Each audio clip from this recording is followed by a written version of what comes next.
السلام عليكم ورحمة الله وبركاته.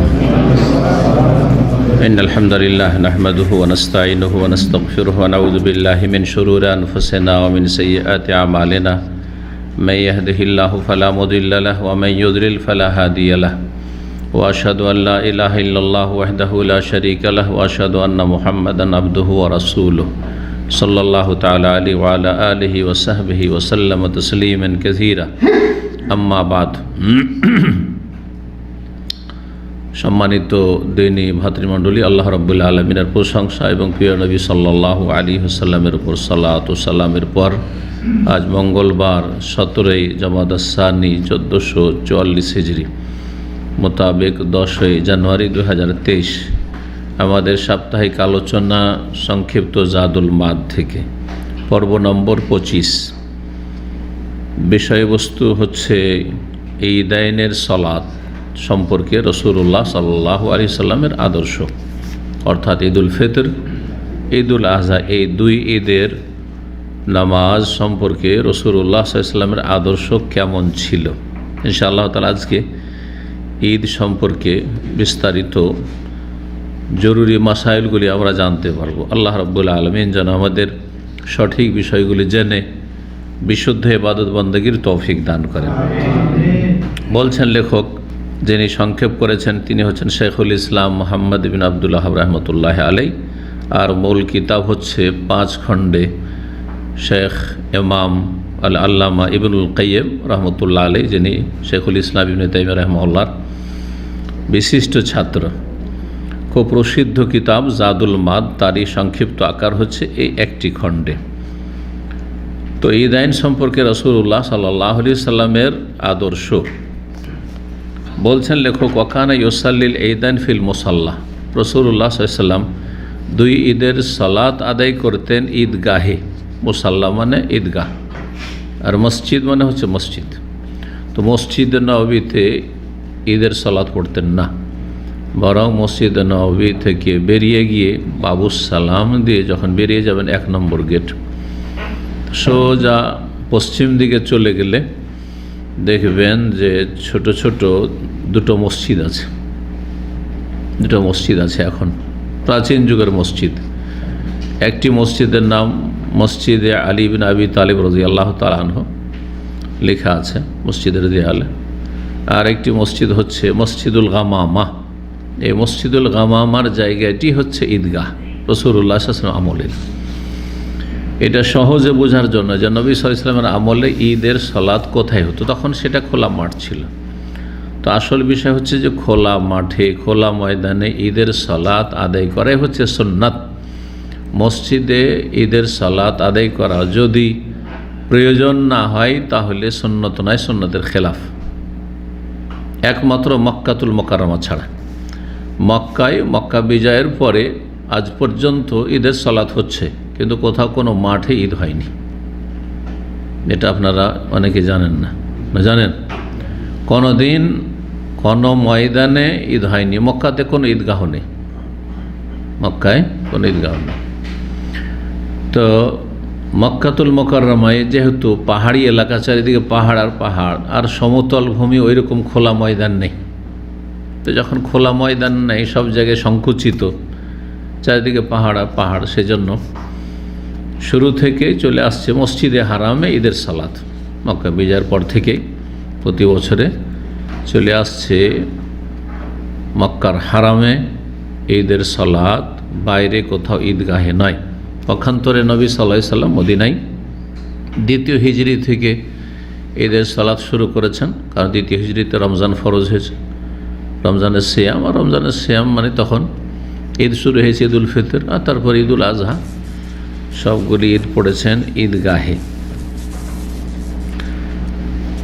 বলছেন যে রাসূলুল্লাহ সাল্লাল্লাহু আলাইহি সাল্লাম ঈদগাহে 2 ঈদের সালাত আদায় করতেন।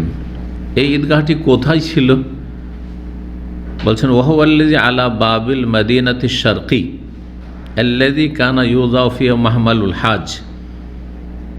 এমনভাবে পরিচয়টা দিয়েছেন যেটা আজকের যুগে প্রযোজ্য নয়, কিন্তু লেখক যখন বইটি লিখেছেন তখনকার যুগে মানুষরা ওইভাবে চিনত। তো ইমাম ইবনুল কাইয়িম রাহিমাহুল্লাহ যখন এই কিতাবটি লিখেন হ্যাঁ, 8ম শতাব্দীতে, হ্যাঁ, হিজরিও। তো আজকে কত চলছে? 1444 চলছে, 1444। তো 800 হিজরির পরে, আগে পরে, ওই সময়টাই। তো ওই সময়ে এইভাবে চেনা যেত। মদিনার বেশ কিছু মূল ফাটক ছিল। ফাটক বুঝেন? ফাটক মানে কি? বড় দরজা। বড় দরজা। আগের যুগে প্রতিটি শহরের বড় বড় ফাটক থাকতো সুরক্ষার জন্য, হেফাজতের জন্য। তো মদিনার একটি বাব দরজা ছিল, যেটিকে বলা হতো বাবুল মদিনা শারকি, মদিনার পূর্ব দিকের দরজা। তো এটা ছিল মদিনার স্টেশন। কেউ দেখেছেন? নতুন স্টেশন না, এখন যেটা তৈরি হয়েছে, পুরাতন কয়েকশো বছর আগের স্টেশন। যে তুর্কি আমলে মক্কা মদিনা থেকে ট্রেন ছাড়তো আর ইস্তাম্বুল পর্যন্ত, তুরস্ক পর্যন্ত যেত, তখনকার যুগের স্টেশন। কে দেখেছেন? পুরো এখন স্টেশন আছে, স্টেশনের বিল্ডিং আছে, পাথরের ঘর, আর রেল লাইনগুলো পুরাতন আছে। জি, তো ওই দিকেই আছে। ওখান থেকে আর একটু এগিয়ে চলে গেলে, 1-2টা রোড পার হন, দেখবেন যে ওই দিকেই স্টেশন পড়ছে। মসজিদে নববীর বাবুর রহমা গেট থেকে হেঁটে গেলে হয়তো 20-25 মিনিট লাগতে পারে, কাছেই, 2 কিলোমিটার হবে না। তো বাবুল মদিনা শারকি দিয়ে বুঝিয়েছেন, কারণ ওই যুগে লোকের এই নামে বুঝতো যে মদিনার পূর্ব দরজার দিকে ছিল। সেই জায়গার আরেকটি পরিচয় দিচ্ছেন, আল্লাযী ইউদাউ ফীহি মাহমালুল হাজ, যেই জায়গায় হাজিদের মাল সামান উঠানো হইতো। মানে ওখান থেকে হাজিরা প্রস্থান করত, রওনা হইতো। হাজিরা মদিনা থেকে বেরিয়েছে, অন্য জায়গা থেকে এসেছে মদিনা, মদিনা থেকে এখন মক্কার দিকে যাবে ধর, তাহলে ওই জায়গা থেকে, যেমন এখন আছে হজ সিটি মদিনাতুল হুজ্জাজ, যেখানে সমস্ত বাসগুলি, যারা বাসে হজ করেছেন, বাসগুলি ওই মদিনার বাইরে একেবারে ওই মিকাতের দিকেই আছে। কিন্তু মদিনা ইউনিভার্সিটি আর ওই তাইবা ইউনিভার্সিটি থেকে আরেকটু ওই দিকে আছে, আর কাছাকাছি ওটা মিকাতের দিকেই। তো ওখানে করে বাসগুলো সবগুলি ঢুকতে হবে ওখানে, যত বাস আসবে হাজিদের, লোকাল হাজি হোক অথবা বাইরের হাজি হোক, ওখানে বাসগুলো এন্ট্রি হবে, যে কতগুলি বাস আসলো আর কোন জায়গার হাজি আসলো, কতজন আসলো, ইত্যাদি ইত্যাদি। তো এইরকমই হয়তো ওখান থেকে হাজিদের মাল সামান ওঠানো হইতো। আর সহজ ভাষা বোঝানোর জন্য যেটা বললাম, যে মসজিদে গামা, 2টো মসজিদ আছে, সোজা আপনি বাবুসালাম দিয়ে হাঁটতে হাঁটতে সামনে দিয়ে এগিয়ে গেলে দেখবেন যে ওই ফুটপাতে মার্কেট টার্কেট লেগে থাকে। আজকাল তো আশেপাশে হোটেল হয়ে গেছে, বড় উঁচা উঁচা বিল্ডিং হয়ে গেছে, কিন্তু মসজিদে গামাবার জায়গাটি। নবী সাল্লাল্লাহু আলাইহি সাল্লাম কখনো মসজিদে নববীতে ঈদ পড়েছেন কি না, এই মর্মে একটি দুর্বল হাদিস আছে যে তিনি একবার পড়েছেন বৃষ্টির কারণে, কিন্তু হাদিস জয়ীফ, দুর্বল, সহিহ সূত্রে প্রমাণিত নয়। ওয়ালাম ইউসাল্লিল ঈদ মসজিদ ইল্লা মাররা, বলছেন লেখক যে নবী সাল্লাল্লাহু আলাইহি ওয়াসাল্লাম মসজিদে নববীতে কখনো ঈদ পড়েনি, তবে একবারের কথা বর্ণিত হয়েছে। আসাবাহল, মাত্র কারণ ছিল বৃষ্টি হয়ে গেছে। তো বৃষ্টি হলে সবাই মসজিদে পড়তে হবে, খোলা ময়দানে তার পড়া যাবে না। এতে কোনো দ্বিমত নাই যে বর্ষা বৃষ্টি থাকলে, ঝড় তুফান বর্ষা বৃষ্টি অসুবিধা আছে, বাইরে পড়া যাবে না, তাহলে মসজিদেই পড়বে, এই মাসলাতে কোনো দ্বিমত নাই। কিন্তু নবী সাল্লাল্লাহু আলাইহি ওয়াসাল্লামের আমলে এমন কোনো দিন বছর হয়েছিল যে বর্ষা বৃষ্টি হয়েছিল, যার কারণে তিনি একবার ঈদগাহে যেতে পারেননি, তো সেই ঈদটি মসজিদে নববীতে পড়েছিলেন। এ মর্মে একটি হাদিস রয়েছে। হাদিসটি যেহেতু সন্দেহপূর্ণ, সহিহ না জয়ীফ, সেই জন্য বলছে ইন সাবাতাল হাদিস, যদি হাদিসটি সাব্যস্ত হয়। এত বড় মুহাদ্দিসরাও বলেছেন হাদিস যেখানে হয়তো ইখতিলাফ আছে, দ্বিমত আছে, বেশ কিছু হাদিস সম্পর্কে ইখতিলাফ আছে, কেউ বলেছে হাসান নির্ভরযোগ্য, কেউ বলছে যে জয়ীফ, তখন সতর্কতামূলক একজন হাদিসের জ্ঞানী বলবেন ইন সাবাতাল হাদিস, যদি সাব্যস্ত হয়, প্রমাণিত হয়, তাহলে ঠিক আছে, যে একবার তিনি পড়েছেন, এটা ধরে নেওয়া যেতে পারে। আর যদি নাও পড়ে থাকেন তো ওজোর হলে জায়েজ, এতে কোনো দ্বিমত নেই। বিনা ওজোরে জায়েজ কি না, কেউ বলছে মাকরুহ, আর কেউ কেউ বলছেন যে জায়েজ, প্রয়োজন হলে জায়েজ। আজকাল প্রয়োজন, শহরে দেখেন মসজিদেই বেশিরভাগ লোকেরা ঈদ পড়ে নিচ্ছে, এই জন্য লোকেরা বুঝতেই পারে না যে ঈদ পড়লাম না জমা পড়লাম। আজকালকার অধিকাংশ ঈদ পড়া লোকেরা ওই ঈদের স্বাদটাই পায় না, মজাই পায় না, কারণ মসজিদে পড়ে চলে আসছে। হ্যাঁ, বাড়ির আশেপাশে, বাসার আশেপাশে মসজিদ গেল, আবার ফজর পড়লো, তারপর পড়ে চলে আসলো, বুঝতেই পারলো না ঈদ পড়লো না কি পড়লো। ঈদের সেই স্বাদ পাওয়া যায় না। কিন্তু মাঠে যদি যায় আর সেখানে নিরাপত্তাহীনতার কোনো আশঙ্কা না থাকে, হ্যাঁ নিরাপত্তার যদি আশঙ্কা থাকে সেটা ভিন্ন বিষয়, আবার সেটাও একটা প্রয়োজন, তখন যেখানে সুবিধা, মসজিদে পড়বে।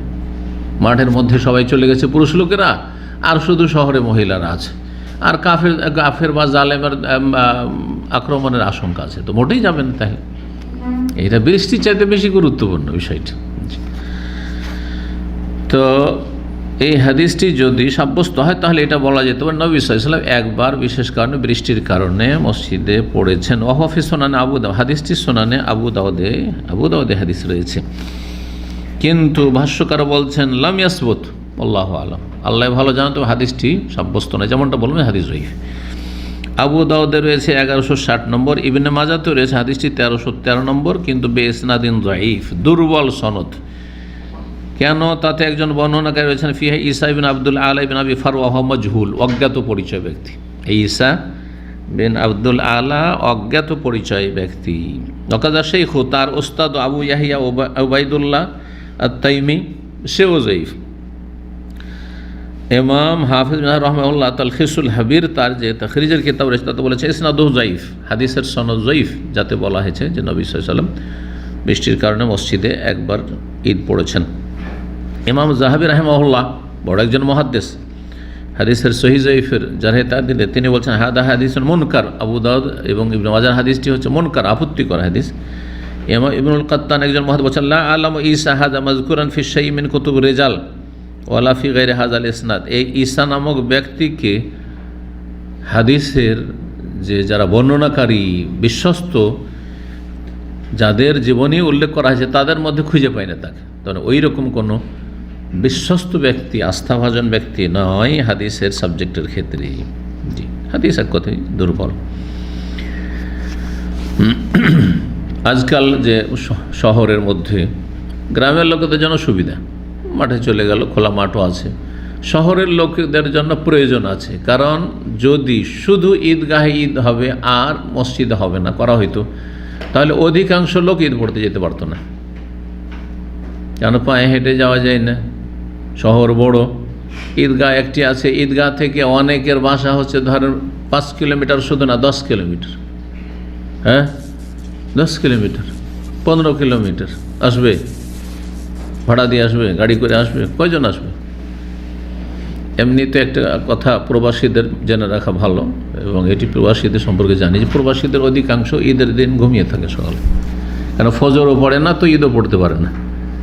এই ঈদ তো আর ইন্ডিয়া বাংলাদেশের মতো সকাল 10টায় ঈদ হয় না, হ্যাঁ সূর্য ওঠা 15 মিনিট পরে ঈদ হয়ে গেল সুন্নতি তরিকায়, সুতরাং ওই সময়টা তো ঘুম ভাঙে না, আর সারা রাত আড্ডা দেয় ঈদের রাতে, হ্যাঁ গুনহার কাজে কাটায়, আর তারপরে আর রাত জাগে এমনি বদ অভ্যাস অধিকাংশ লোকের, আর ফজর পড়া তো অভ্যাস নেই জীবনে, বেনামাজি, কথা বোঝা গেছে। যার ফলে দেখা যায় যে ঈদ খুব কমই লোক পড়তে পায়। আল্লাহ মাশাআল্লাহ, কিছু লোক আছে যে নামাজটাও পড়ি না, তখন 5 ওয়াক্ত নামাজটা পড়ি না, কমপক্ষে জুমার ঈদটা পড়ে তো মুসলমান হওয়ার একটা প্রমাণ দিই। তো এইরকম কিছু বেনামাজি আছে যারা ঈদ পড়ে, এরকম মন মানসিকতা কিছু বেনামাজি আছে যারা ঈদটা পড়ে, হ্যাঁ ঈদ আর জুমাটা পড়ে। আর কিছু বেনামাজি আছে যখন নামাজই পড়ি না আর ঈদটাই পড়ে বা কী করবো, হ্যাঁ এরকম আছে বেনামাজি। তো বেনামাজি 2 রকম, বেনামাজি 2 ভাগে বিভক্ত আছে। ঢাকায় একজন শেখ ছিলেন, দায়ী, সৌদি আরবের পক্ষ থেকে বড় দায়ী ছিলেন, এরশাদ বলে। তো উনি বলতেন যে পুরান ঢাকার মুসলমানদের অবস্থা, ওখানে যেহেতু দীর্ঘদিন ওই দাওয়াতি কাজ করেছেন, তো বলতেন তাদের ভাষায়, মানে তারা বলতো আর কি, ওই ভাষা যদিও আমি জানি না, সেই জন্য নিজের ভাষাতে বলছি যে নামাজটাও পড়লাম না, হ্যাঁ আর রোজাটাও রাখলাম না, আর ইফতারিটাও করবো না তো কি হিন্দু হয়ে মরবো? কথা বলছেন না? 5 ওয়াক্ত নামাজও পড়ে না আর রোজাও রাখে না, কিন্তু ইফতারির দাওয়াত ঠিক আছে, ইফতার পার্টি ঠিক আছে। এখন ওই শহরে মহল্লাতে ইফতারির দাওয়াত দিয়েছে, চিন্তা করছে যে রোজাটাও রাখিনি, নামাজও পড়ি না, ইফতারিটাও করবো না, তাহলে তো হিন্দু হয়ে গেলাম সেম সেম। একটু তো পার্থক্য হইতে হবে কিছু। কথা বোঝাচ্ছি? এই হলো বেনামাজিদের অবস্থা। অনেকে রোজা না রেখে ইফতার করে, জানেন কি না? আপনাদের কাছ থেকে এই রিপোর্টগুলো কালেকশন। ইফতার ক্যাম্পে আমাদের ভাইয়েরা, অনেক নামাজি ভাইয়েরা আসতো, রোজাদার ভাইয়েরা আসতো। এক ছেলে, যুবক ছেলে, সে বলছে, শেখ আমার রুমে 10 জন থাকে, আমার ছাড়া কেউ রোজা রাখে না। কিছুদিন আগে, কয়েক বছর আগে, যে গরমের সময়, প্রচণ্ড গরমের সময় 6:30টায় যখন সূর্য ডুবতো, সবচেয়ে বড় দিন, সেই সময়গুলোতে বিশেষ করে এমনি তো রোজা রাখে না অনেকে। একটু কষ্টের কাজ, একটু রোদে কাজ করতে হয়, রোজা রাখে না। ইল্লা মাশাআল্লাহ বড়ই দিনদার যারা জানে যে রোজা ছাড়বো, কাবিরা গুনহা, নামাজি সে আলাদা কথা, কিন্তু বেনামাজি ম্যাক্সিমাম রোজা রাখে না এই গরমের দিনে, কিন্তু প্রবাসী জীবনে বুঝি একচেয়ে কেউ রোজা রাখে না। রোজা রাখে না ও তো অপরাধী। শেখ সবগুলি এসছে ইফতার করতে। আমার বক্তব্য শুরু হতে যাচ্ছে ইফতার ক্যাম্পে, তার আগে বলছে সবগুলি এখানে ইফতার করতে এসছে। তো একটা আলোচনা রাখলাম এই সম্পর্কে। আল্লাহকে ভয় করা উচিত।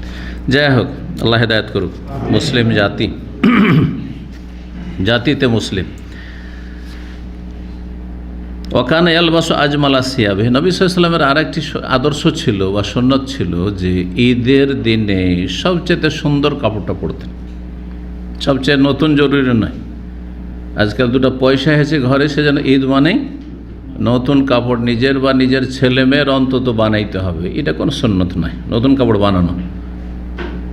কিন্তু যেটা সবচেয়ে ভালো কাপড় আপনার, সেটা ঈদের দিনে পরবেন, এটি হচ্ছে সুন্নাত। 5টাই পুরাতন, কিন্তু 5টার মধ্যে একটা ভালো, ইসলামিক পোশাক। ইসলামিক পোশাকের কাছাকাছি ইসলামিক পোশাক বলে না, এমন এই নামে কোনো পোশাক নেই। কোনটাকে বলবেন? পাঞ্জাবি কি পোশাক বলবেন, না জুব্বা কি বলবেন, না এহরামের কাপড়কে বলবেন, কোনটাকে বলবেন? হ্যাঁ, তো ঢিলা ঢালা কাপড় হচ্ছে ইসলামী পোশাক। তো যেটাতে যত বেশি সতর ঢাকে, শরীর ঢাকে এবং ঢিলা ঢালা থাকে, পর্দা হয় ইত্যাদি, সেটা হচ্ছে ইসলামের কাছাকাছি পোশাক। জি। তো যেটা ভালো পোশাক আর যেটা সুন্দর পোশাক, সুন্দর সব দিক থেকে, হ্যাঁ, ইসলামের কাছাকাছি হওয়ার দিক থেকে, আর কোয়ালিটির দিক থেকেও, ভদ্রতার দিক থেকেও, সমাজে ভদ্র মানুষরাই পরে, সম্মানিত সম্ভ্রান্ত মানুষরা পরে, আলেম ওলামাদের পোশাক, যে কোনো দেশের আলেম ওলামাদের পোশাকটা অন্যদের তুলনায় ভালো পোশাক, সোজা কথা জানতে হবে। পরেশগার লোকদের পোশাক অন্যদের তুলনায় ভালো পোশাক। তো দেখতে হবে যে আপনার সমাজে যেটা ভালো পোশাক, সেই পোশাকটি, যদি মনে করে যে আমার এখানে সবচেয়ে ভালো পোশাক মনে করেছে জুব্বাকে, তো সেটা জুব্বা। যদি পাঞ্জাবি পায়জামা টুপি, তো সেটাই। যদি দেখা যায় তার উপরে তখন আরবদের একটু বিস্তার লাগাইল, তো সেটাই, হ্যাঁ, সেটা হচ্ছে আজমালুস সিয়াব, সবচেয়ে সুন্দর পোশাক। তারপরে কিছু কিছু সমাজ আছে যে শেরওয়ানি লাগাইল, ধরেন ভারত, বাংলাদেশ, পাকিস্তানে আলেম ওলামাদের পোশাক, তো শেরওয়ানি তার উপরে, সেটাই ভালো পোশাক। এক কথায় সুন্দর পোশাক পরে ঈদে আসা বা ঈদের দিনে পরিধান করা, এটি হচ্ছে নবীর আদর্শ। ওয়াকুলু ফি ঈদুল ফিতরি ক্বাবলা খুরুজি তামারাত। ঈদুল ফিতরের দিনে কয়েকটি খেজুর খেয়ে যেতেন, আর এই কয়েকটি খেজুর বেজোড় হইত। ওয়াকুলু না বিতরান, বেজোড় খেতেন। শুধু ঈদে যাওয়ার ক্ষেত্রে বেজোড় খাওয়া সুন্নাত, কিন্তু এটাকে অনেকেই আম করে দিয়েছে সব ক্ষেত্রে। মানে যখনই খেজুর খেতে বসবেন বলছে যে আপনি বেজোড় খান, এটাই যে সুন্নাত, এটা বলে না অনেকে। না, এমন কিছু নেই, কোনো প্রমাণ নেই যে নবী সাল্লাল্লাহু আলাইহি ওয়াসাল্লাম যে কোনো সময় যখনই খেজুর খেতেন, 3টা 5টা 7টা, 1 3 5 7 এরকম, না না না, কোনো প্রমাণ পাওয়া যায় না। কিন্তু ঈদের দিনে, যখন ঈদুল ফিতরের দিনে খেতেন, তখন বেজোড় খেতেন। সর্বনিম্ন বেজোড় একটি হয় না, একটা হইতে পারে, কিন্তু সাধারণত একটার জায়গায় 3টে, যদি আরেকটু খান তাহলে 3টা কমপক্ষে। সেই জন্য বলা যেতে পারে 3টি 5টি 7টি। নবী সাল্লাল্লাহু আলাইহি ওয়াসাল্লাম 7টি খাওয়ার প্রশংসা করেছেন, ফজিলত বয়ান করেছেন। জি, বিশেষ করে আজওয়া মদিনার মন্তাসাব্বাহা বেসাবে তামারাতিন মিন আজওয়াতিল মদিনাতে, মদিনার আজওয়া খেজুর সকাল সকাল খালি পেটে বাসি পেটে যদি প্রতিদিন কেউ খায় তাহলে লাম ইউসিবহু সুম্মুন ওয়ালা সেহরুন, তাকে কোনো বিষ, সাপ বিছুর বিষ এবং সেহের জাদুটো না স্পর্শ করবে না। জাদুতে আর বিষে আক্রান্ত হবে না, বিষ লাগবে না, নবী সাল্লাল্লাহু আলাইহি ওয়াসাল্লাম বলেছেন, হাদিস সহিহ। এখন আজওয়া, এই আজওয়াই না আজওয়া মানে যে কোনো মদিনার খেজুর আজওয়া, এটাও কিন্তু গবেষকদের একটি ইখতিলাফের বিষয়। আপনারা মনে করছেন যে যেটার নাম আজওয়া মার্কেটে আর যেটা দাম বেশি সেটাই কিন্তু আজওয়া, এটাই সাধারণ মানুষরা বুঝে। শেখ বাজ রাহমাহুল্লাহ খুব একটা সুন্দর কথা বলেছেন যে মদিনার যে কোনো খেজুর হচ্ছে আজওয়া। আজওয়া মানে হচ্ছে উত্তম কোয়ালিটির খেজুর, আজওয়া হচ্ছে ভালো কোয়ালিটির খেজুর, মদিনার ভালো কোয়ালিটির খেজুর। আর আজওয়া ছোট ছোট, এটাই উত্তম কোয়ালিটির, অথচ এর চাইতে সুন্দর সুন্দর বড় বড় লম্বা লম্বা খেজুর আছে, আম্বার রয়েছে, আরও বিভিন্ন বার্নি আছে, মদিনার এগুলো সব খেজুর। আজওয়ার চাইতে দেখতে সুন্দর। আজওয়া তো আপনি 10টা খেয়ে হয়তো আপনার পেটের খিদা মিটবে না হয়তো, কিন্তু আপনি বড় বড় যে লম্বা খেজুরগুলো রয়েছে বার্নি বা আম্বার, সেগুলি 3টা 4টা খেলে আপনার যথেষ্ট হয়ে যাবে। তো এই জন্য অনেকের মত, আল্লাহ আলমের তথ্য, কিন্তু অনেকের মত যে আজওয়ার মূল্য বাড়াবার জন্য, কারণ সবচেয়ে ছোট হয়তো এর কাস্টমার কম, চাহিদা কম, তো দিল ওই ফজিলতকে এই ইয়ের ওপরে ফিট করে ব্যবসায়ীরা, যাতে করে এইটা বিক্রি হয়, এটা দাম বেড়ে যায়। আর কোনো বিচিত্র না এগুলোর, বুঝতে পেরেছেন? আল্লাহ তাআলা আলম। জি, আমি নিশ্চিত কিছু বলছি না, তবে এতটা বলছি যে মদিনার যে কোনো খেজুর আজওয়া, এটা সবচেয়ে ভালো। যে কোনো খেজুর, জরুরি না যে ওই আজওয়াই কিনে খেতে হবে। আপনি মদিনার যে কোনো খেজুর, কাসিমের খেজুর আর ওই আল হাসান খেজুর না খেয়ে তুলনামূলক যদি মদিনার খেজুর খান, ওইটা হচ্ছে আজওয়া, এটা বেশি ফজিলতের। এটা মদিনার বরকত, মদিনার সব কিছুতে বরকত আছে। নবী সাল্লাল্লাহু আলাইহি ওয়াসাল্লাম দ্বিগুণ দোয়া করেছেন, দ্বিগুণ বরকতের দোয়া করেছেন মক্কার তুলনায়। ইব্রাহিম আলাইহিস সালাম মক্কার জন্য দোয়া করেছেন, আল্লাহ, নবী সাল্লাল্লাহু বলছেন, আল্লাহুম্মা ইন্না ইব্রাহিমা দাআ লিমাক্কাতা ওয়া আহলিহা, মক্কা এবং মক্কার বাসিন্দাদের জন্য দোয়া করেছেন, ওয়া ইন্নী আদু লিল মাদিনাতি ওয়া আহলিহা, আমি মদিনাবাসীর জন্য দোয়া করছি, আল্লাহ বারিক লি আহলিল মাদিনাতি যায়ফাই মা বারাকতা লি আহলি মক্কা, মক্কাবাসীর যতটা আল্লাহ তুমি বরকত দাও তার দ্বিগুণ বরকত মদিনাবাসীর রুজিতে দাও। মদিনার এই বরকত যে অনুভূত, বোঝা যায় বরকত আছে। আল্লাহ সবার বরকত দান করুন। তবে মদিনা অসৎ লোকের বরকত নেই। মদিনা মানে মদিনাতে তো রাইসুল মুনাফিকিন ছিল ইবনে উবাই, সবচাইতে খারাপ লোক ছিল, যে জাহান্নামের সবচাইতে নিচে থাকবে। কোথায় ছিলেন? মদিনার নাগরিক। তো কোনো জায়গা কাউকে পাক করতে পারে না যদি ঈমান আমল ঠিক না থাকে, আকীদা ঠিক না থাকে। মদিনায় শিরকি কুফরি আকীদা নিয়ে সুফি বসবাস করবে আর বলছে মদিনার ফজিলত হাসল কচ্ছির কালেও না। সহি আকীদা, সহি মানহাজ আর বিশুদ্ধ ইবাদত বন্দেগী নিয়ে যদি বাংলাদেশেও বসবাস করে, সবচেয়ে গরিব দেশ দুনিয়ার, বাংলাদেশে বসবাস করুক, আর অন্য কোনো দেশে আরও গরিব দেশ আছে মেলা, সেইখানে বসবাস করুক, বারমায় বসবাস করুক, হ্যাঁ, সে আপনার শরণার্থী শিবিরে বাস করুক, সে আল্লাহর কাছে সবচেয়ে বেশি ফজিলতের। তার জীবনটা হচ্ছে আসল বরকতের, বরকত হচ্ছে আসলে ঈমান আমলের বরকত, তারপরে অন্য কিছু হচ্ছে।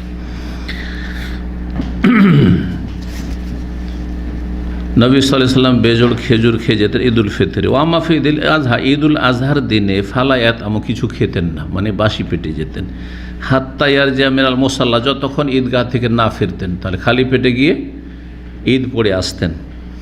ফায়াকুল মিন উযিয়াতিয়া, তারপরে প্রথম এসে কোরবানি জবাই করে কোরবানি থেকে কিছুটা অংশ তাড়াতাড়ি করে নিয়ে, যেন আমাদের সমাজে যেমন করা হয়, তাড়াতাড়ি কোনটা সিদ্ধ হয়ে যাবে, কলিজা টলিজা এগুলো সিদ্ধ হয়ে যাবে, দেয় তাড়াতাড়ি করে ওগুলো সিদ্ধ করে নেয়, যে এইটা খান, এটি হচ্ছে সুন্নাত, এটি হচ্ছে সুন্নাত।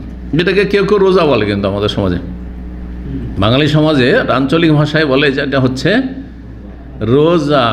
জি, আমাদের আঞ্চলিক ভাষায় মালদাহ আর চাঁপাইনবাবগঞ্জ রাজশাহীর ভাষায় বলে শুয়া পহরের রোজা। শুয়া তো বুঝেন, মানে চারানা, মানে সারা দিনের 4 ভাগের 1 ভাগ। আর প্রহর মানে প্রহর, প্রহর কথাটি কোথেকে এসছে? হ্যাঁ, দুপুর। এই যে দুপুর শব্দটি, এটা হচ্ছে দ্বিপ্রহর, মানে 2 প্রহর।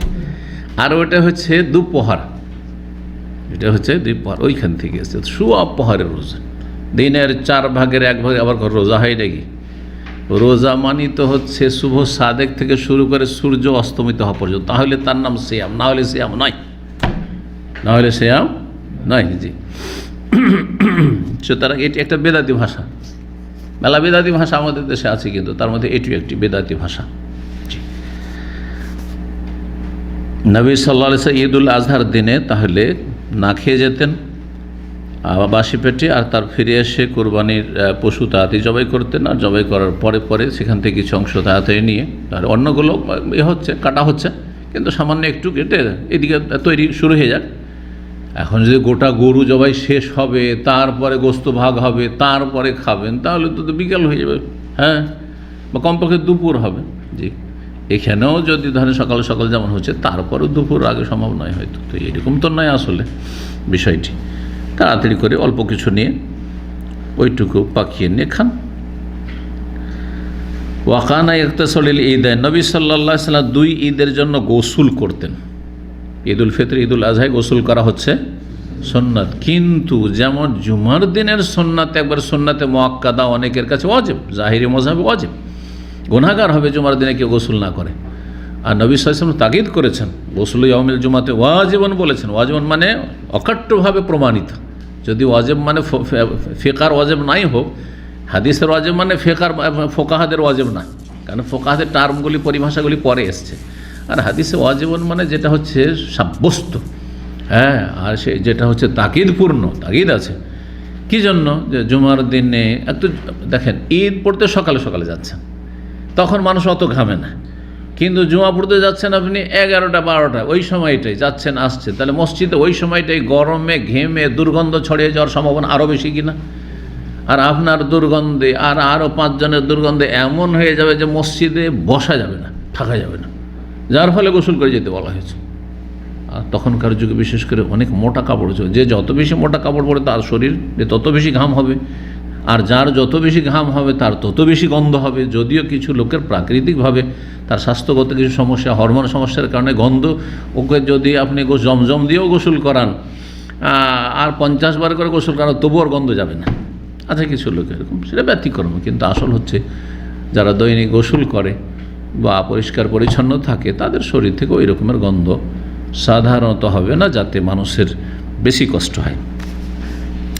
তো ঈদের দিনের গোসলের চাইতে অনেক বেশি গুরুত্বপূর্ণ জুমার দিনের গোসল। তবে ঈদের দিনে নবী সাল্লাল্লাহু আলাইহি ওয়াসাল্লাম গোসল করতেন মর্মে 2টো হাদিস রয়েছে। বলছে ইনসাহা, যদি হাদিস সহি হয়, ওয়াফি, তারপরে ওয়াফি হাদিসানে যায়িফানে, এই মর্মে যে নবী সাল্লাল্লাহু আলাইহি ওয়াসাল্লাম ঈদুল ফিতর, ঈদুল আজহায় গোসল করতেন, গোসল করে যেতেন, এই মর্মে 2টো হাদিস আছে, কিন্তু দুটোই দুর্বল, দুটো হচ্ছে জয়ীফ হাদিস। তাহলে সহি হাদিস দ্বারা প্রমাণিত নয় বিষয়টি, কিন্তু পরিষ্কার পরিচ্ছন্নতা ইসলামের মূলনীতির আওতাভুক্ত। যেখানে কোনো জায়গায় আমাদের গ্যাদারিং হবে, ইজতেমা হবে, সেখানে পরিষ্কার পরিচ্ছন্ন থাকাটা এটা দিনের মূলনীতি, যাতে আমি আপনার কারণে কষ্ট না পাই আর আপনি আমার কারণে কষ্ট না পান। কথা বোঝা গেছে? এই জন্য যারা এই যে প্রবাসীর ডিউটি যাচ্ছেন, অফিসের ডিউটি, সবাই কিন্তু প্রায় সকালবেলা গোসল করে যান।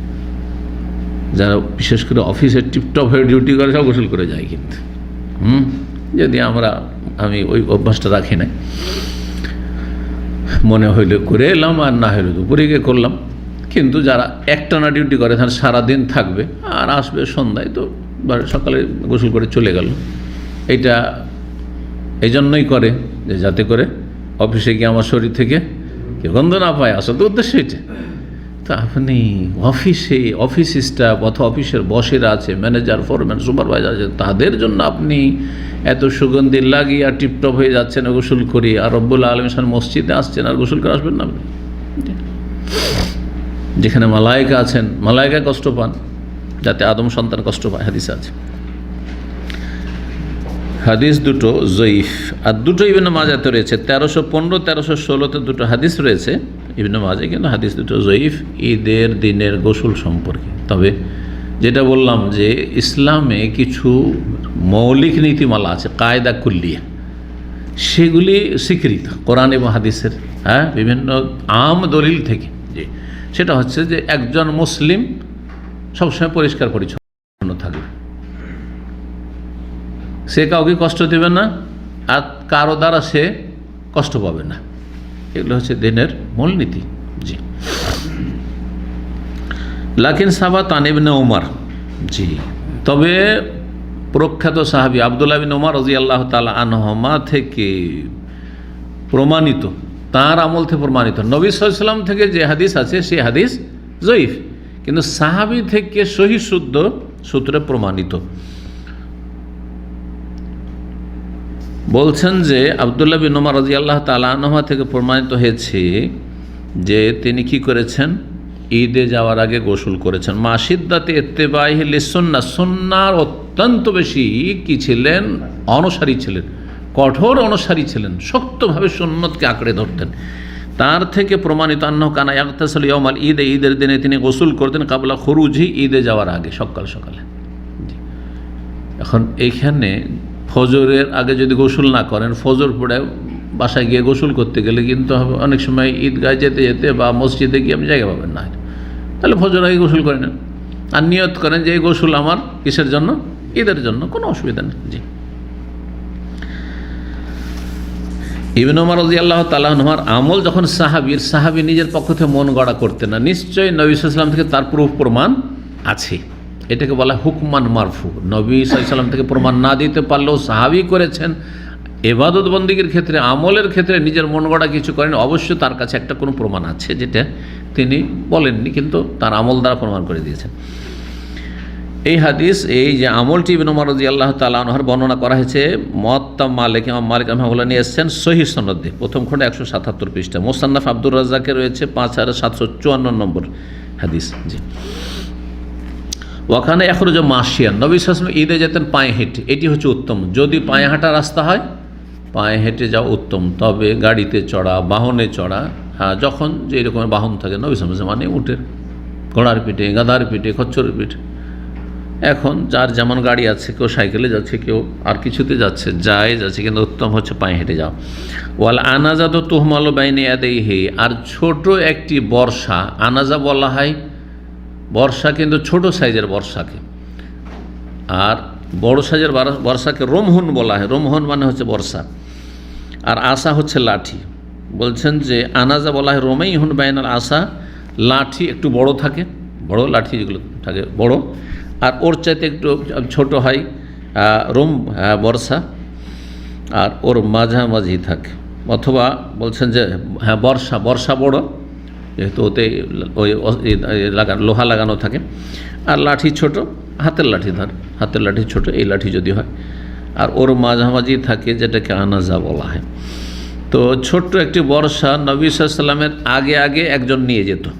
ফায়জা ওয়াসাল্লাহ যখন পৌঁছিতেন নবী সাল্লাল্লাহু আলাইহি ওয়াসাল্লাম ঈদগাহে, নসিবাত সেটা পুঁতে দেওয়া হতো, লিওসাল্লি এলাইহা, যাতে করে নবী সাল্লাল্লাহু আলাইহি ওয়াসাল্লাম সালাত আদায় করেন, সেটাকে সূত্রা বানিয়ে, বা লিওসাল্লা এলাইহা, সেটা সামনে রেখে সূত্রা করে সালাত পড়া সম্ভব হয়। ফাইনাল মুসাল্লাম এখন ফি হবে না, কারণ ঈদগাহে কোনো রকমের কোনো বিল্ডিং তৈরি করা ছিল না, কোনো প্রাচীর তৈরি করা ছিল না। ঈদগাহ যে আমাদের দেশে ঘেরা সিস্টেম আছে, এটা কোনো সুন্নত নয়। কিন্তু ঈদগাহ ঘেরে রাখা এটি কোনো সুন্নত তরিকা নয়। জায়েজ কি না সেটা ভিন্ন বিষয়। যদি এটা মনে হয় যে পেশাব পায়খানা থেকে সংরক্ষণের জন্য ঘেরবো, তাহলে ঠিক আছে, কিন্তু যদি মনে না ঈদগাহ ঘেরতে হয়, তাহলে সুন্নতের খেলাফ কাজ, ভুল কাজ, তাহলে ঠিক। খোলা মাঠ থাকবে, খোলা মাঠ থাকবে। ঈদগাহ সম্পর্কে আরেকটি মশলা জেনে নেওয়া ভালো। আমাদের দেশের অধিকাংশ মানুষ মনে করে যে ঈদগাহে দান করার মসজিদে দান করা সমান, না, মোটেই না। মসজিদ তৈরি করার ফজিলতা আছে, যে আল্লাহর জন্য মসজিদ তৈরি করবে, জান্নাতে আল্লাহর জন্য স্পেশাল ঘর তৈরি করবে, অট্টালিকা তৈরি করবে, কিন্তু ঈদগাহের ক্ষেত্রে আছে নাকি? ঈদগাহ মসজিদ নয়। ঈদগাহ যে কোনো ব্যক্তি টেম্পোরে ছেড়ে দিলে যে আমার জমিতে তোমরা ঈদ পড়েন, সমস্যা নেই, কিন্তু মসজিদ যেখানে তৈরি হয়ে যাবে মসজিদ, ওখানে 5 ওয়াক্ত সালাত হবে, তখন মসজিদ তো ঈদের জায়গা। এই জন্য মসজিদের নাপাক ব্যক্তি অবস্থান করতে পারে না, কিন্তু ঈদগাহে যেতে পারে। ঈদগাহে মানে ওই সময় যাবে না, ঈদ পড়ার সময়, কারণ ও নাপাক তো নামাজ পড়বে না, তো ভিতরে ওখানে ঢুকবে, সাইডে থাকবে, যেমন হাদিস আছে। কিন্তু এমনি ধরেন গোটা বছরে ফাঁকা ফিল্ড পড়ে আছে, ঈদগাহ পড়ে আছে, একটা নাপাক ব্যক্তি ওখানে যেতে পারবে না, বসতে পারবে না, কোনো অসুবিধা নেই, তো মসজিদ নয়। যেমন প্রেয়ার হল, আপনার কোম্পানিতে প্রেয়ার হল আছে, 1-2 ওয়াক্ত নামাজ পড়ে, ওটা মসজিদ না। জি। তো নবী সাল্লাল্লাহু আলাইহি ওয়াসাল্লাম আমলে কোনো রকমের বিল্ডিং অথবা প্রাচীর কোনো কিছু ছিল না ঈদগাহে। ওয়াকান ইউআখির সালাতা ঈদুল ফিতর, ঈদুল ফিতর আর ঈদুল আজহায় দুটো ঈদের তুলনামূলক ঈদুল ফিতর একটু বিলম্বে পড়তেন। ঈদুল আজহা না একবার সূর্য ওঠার পরে 10 থেকে 15 মিনিট হলেই, জি, পুরোপুরি সূর্যটা উঠে গেছে, যেটাকে ইশরাক বলা হয়। ইশরাক মানে সূর্য ওঠার পরে 15 মিনিট, তারপরে কিন্তু শুরু হয়ে যায়। এটা হচ্ছে ঈদুল আজহার সময়। ঈদুল ফিতর একটু লেট করতেন, কেন? রহস্য আছে। ঈদুল ফিতরে লেট এই জন্য যে এখানে ফিতরা আদায় করতে হবে, একটু সময় লাগবে, এই জন্য একটু লেট করা উচিত। আর ঈদুল আজহাতে তাড়াতাড়ি এই জন্য করতেন যে খালি পেটে না খেয়ে যাচ্ছে, তাড়াতাড়ি আসতে হবে, আবার কোরবানি করতে হবে। অনেকের একাধিক কোরবানি এই দিনের মধ্যেই সারবে সে, সুতরাং তাড়াতাড়ি করে ঈদুল আজহা পড়ে আসার দাবি এটাই, যে তাড়াতাড়ি করে ঈদ পড়ে আসবে যাতে করে এই কাজগুলি সারতে পারে ঈদুল আজহা। আর ঈদুল ফিতরের ক্ষেত্রে বিলম্ব করবে যাতে করে কারো ফিতরা ছুটে না যায়। মানে এখানে এমন হয় যে যদি রাত্রে থেকে ফিতরা না দিয়ে থাকেন তো সকালবেলা ফিতরা দেওয়ার সময় নেই। এমন হয় যে এদিকে নামাজে গেলে আপনি ফিতরা দেওয়ার জন্য মিসকিন খুঁজে পাচ্ছেন না। শহরে যারা বসবাস করছেন, যদি ফুটপাতে যারা বসে থাকছে, যে কতটা হকদার আল্লাহ ভালো জানে, কিন্তু এর চাইতে অনেক ভালো যে আপনি চেনা জানা একজন ব্যক্তি বা একটা বাড়ি, একটা বাসা চেনেন, যে এই পরিবার আসলেই গরিব, হ্যাঁ ফিতরা খাওয়ার যোগ্য, তাকে দেবেন, নিশ্চিত যে আমি হকদারকে দিয়েছি। কিন্তু ফুটপাতে যারা বসে থাকছে, অনেকে আল্লাহকে ভয় করে না, পরকাল সম্পর্কে কোনো চিন্তা নেই, তাদের পেট দরকার, পেট পেট হারাম হালাল হারাম কোনো পার্থক্য নেই তাদের, সতর্ক সাবধান। জি, এই ক্ষেত্রে আপনি যেখানে নিশ্চিত, যদি দূরে হয় তাও পাঠাইতে পারেন, আপনি এখানে না দিয়ে অন্য জায়গায় দিলে যেখানে নিশ্চিত যে আমার গরিবের কাছে পৌঁছিল, যারা সত্যিকার হকদার, ভালো মানুষের কাছে পৌঁছিল, নামাজির কাছে পৌঁছিল। হতে পারে বেনামাজি যে ফুটপাতে বসে আছে, বেনামাজিকে আপনি ফিতরা দিচ্ছেন। ফিতরা মুসলিমদের জন্য, মুসলিমদের থেকে নেওয়া হবে, আর মুসলিমদেরকে ঈদের দিনে সুখী করা হবে আর সচ্ছল করা হবে। ওয়াইউআজ্জিলুল আযহা, আর ঈদুল আযহা তাড়াতাড়ি করতেন। ওয়াকানা ইবনে ওমর মা শিদ্দাতি ইত্তিবাহি লা ইয়াখরুজু হাত্তা তাতুলা শামস, তবে এই নয় যে সূর্য ওঠার আগে আপনি অন্ধকারে ঈদগাহে চলে যাবেন, যেটা আমরা করছি, আসলে এটা সুন্নত নয়। আব্দুল্লাহ বিন ওমর রাদিয়াল্লাহু তাআলা আনহুমা এত সুন্নতের কঠোর পাবন্দ ছিলেন, অনুসারী ছিলেন, তারপরও যতক্ষণ সূর্য না উদয় হতো ততক্ষণ বাড়ি থেকে বেরোতেন না ঈদগাহ। কারণ সূর্য ওঠার আগে ঈদ কিসের? সূর্য উঠবে তারপর হাঁটতে লাগতেন ঈদগাহে, কাছে ঈদগাহ হইলে। কিন্তু দূরে যদি ঈদগাহ হয় তাহলে আপনাকে আগে থেকে প্রস্তুতি নিতে হবে। ওই ওয়াকাব্বিরু মিন বাইতিহি আল মুসাল্লা, আর ঈদগাহ যাওয়ার পথে বাড়ি থেকে ঈদগাহ যাওয়া পর্যন্ত তাকবীর পাঠ করতে থাকবেন। সুন্নতি তাকবীর হচ্ছে আল্লাহু আকবার, আল্লাহু আকবার, লা ইলাহা ইল্লাল্লাহ, আল্লাহু আকবার, আল্লাহু আকবার, ওয়া লিল্লাহিল হামদ। ওয়াকানা সাল্লাল্লাহু ইযা ইনতাহা আল মুসাল্লা, নবী সাল্লাল্লাহু যখন ঈদগাহে পৌঁছিতেন, পৌঁছার পরে কোনো রকম বিলম্ব করতেন না। আখাযা ফিস সালাতি বিগাইরি আযানিন ওয়ালা ইকামা, বিনা আযান বিনা ইকামতে সালাত শুরু করে দিতেন। গিয়েই আল্লাহু আকবার শুরু হয়ে গেল, সালাত শুরু হয়ে গেল। ওয়ালা কাউল আসসালাতু জামিয়া, আসসালাতু জামিয়া বলে ঘোষণাও দেওয়া হইতো না, হ্যাঁ, যে সালাত একত্রিত করছে। যেমন এখানে শুনেছেন সালাতে জামিয়া কখন বলা হয়? কিসের? বৃষ্টির, সূর্যগ্রহণ চন্দ্রগ্রহণের জন্য। সবাই তো আর খবর রাখে না যে সূর্যগ্রহণ চন্দ্রগ্রহণ লেগেছে বা লাগবে আজকে। অনেকে জানে আজকে লাগবে, কিন্তু কোন সময় লাগবে জানে না। তো মসজিদের মাইক থেকে ঘোষণা করা হয় সৌদি আরবে কি, আসসালাতু জামিয়া, সালাত একত্রিত করছে তোমাদেরকে, মানে সালাতের জন্য তোমরা একত্রিত হয়ে যাও, আসো সমবেত হও। এই কথাও ঈদে বলা চলবে না। আর আজানও নেই আর একামতও নেই।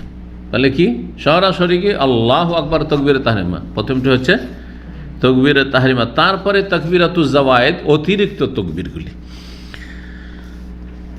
বিনা আজান বিনা একামতে যে নবী সাল্লাল্লাহু আলাইহি ওয়াসাল্লাম সালাত আদায় করতেন, এই মর্মে সহিহ বুখারীতে 960 নম্বর হাদিস রয়েছে, সহিহ মুসলিম 886 নম্বর, ইবনে আব্বাস জাবের রাদিয়াল্লাহু তাআলা আনহুমা থেকে বর্ণিত রয়েছে, লাম ইয়াকুন ইউআযযিনু ইয়াউমাল ফিতর ওয়ালা ইয়াউমাল আযহা, ঈদুল ফিতর, ঈদুল আজহার দিনে আজান দিতেন না। সহিহ মুসলিমে 887 নম্বর হাদিসে রয়েছে জাবির বিন সামুরা থেকে, সাল্লাইতু মা রাসূলুল্লাহ সাল্লাল্লাহু আলাইহি ওয়াসাল্লাম আল ঈদাইন গায়রা মাররা ওয়ালা মাররাতাইন বিগাইরি আযান ওয়ালা ইকামা। রাসূলুল্লাহ সাল্লাল্লাহু আলাইহি ওয়াসাল্লাম সাথে আমি দুই ঈদের সালাত পড়েছি বহুবার, একবার নয় দুইবার নয়। আমরা যা বলি না একবার নয় দুইবার নয়, মানে অনেকবার পড়েছি বিনা আজানে বিনা ইকামতে, বলছেন জাবির বিন সামুরা।